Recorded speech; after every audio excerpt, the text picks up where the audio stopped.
Pendant que le Premier ministre tenait son discours de présentation de la politique générale de son équipe gouvernementale, le courant électrique a usé de ses habitudes de coupure, laissant ainsi tout le monde dans l'obscurité. De reporting plus forte pour les entreprises minières.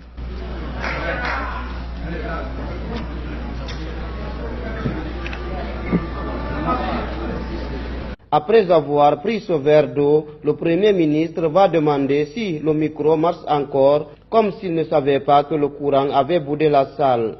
Ça marche? Parce que... Ça marche?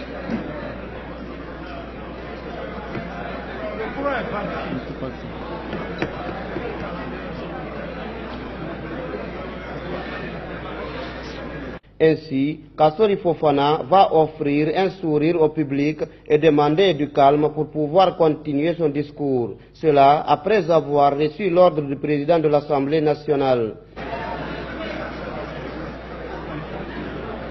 Alors s'il y a du calme, je vais parler fort.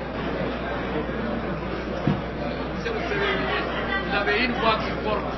Il va tenter de poursuivre son grand oral, mais des députés lui ont intimé d'attendre jusqu'au retour du courant.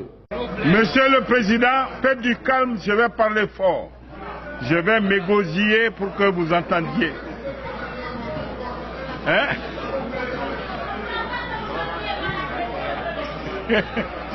Après la réclamation de certains parlementaires auprès du président de l'Assemblée nationale concernant le groupe électrogène de leur institution, le Premier ministre aussi a fait la même doléance auprès de Kory Kondiano. C'est un problème. Mais vous n'avez pas de courant. Vous n'avez pas de courant. Ces coupures du courant sont intervenues en présence du ministre de l'Énergie. Du coup, Talib Silla est sorti de l'hémicycle, certainement pour s'enquérir des causes de ces perturbations. L'homme a même failli tomber tellement qu'il était pressé.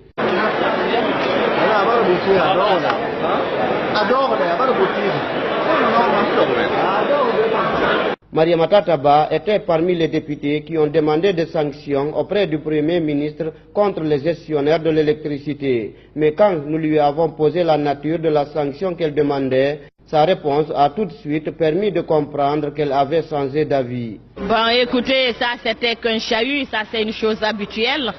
Ce n'est pas du nouveau quand le courant coupe au niveau de notre pays. On le sait, nous ne connaissons que l'obscurité. Quand je le dis, c'est juste pour chahuter, pas autre chose que ça. Il a fallu écarter les rideaux sur les murs pour pouvoir éclairer l'intérieur de la salle de l'Assemblée nationale.